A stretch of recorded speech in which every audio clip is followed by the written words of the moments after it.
Many Uber drivers here in Corpus Christi have expressed safety concerns after a driver was carjacked at gunpoint yesterday morning.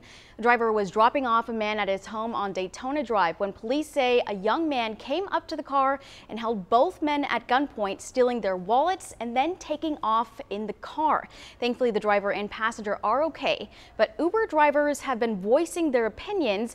One we spoke to says what happened could have been prevented if Uber allowed drivers to carry with a concealed handgun license.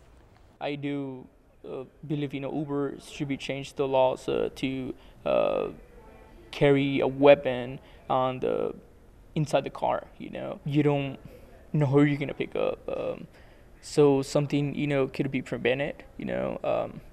Not technically shoot or somebody, but hey, if they see a gun, they're not gonna do anything. Gracia adds drivers should protect themselves by having a dash cam and always carrying a taser or pepper spray, which Uber does not forbid.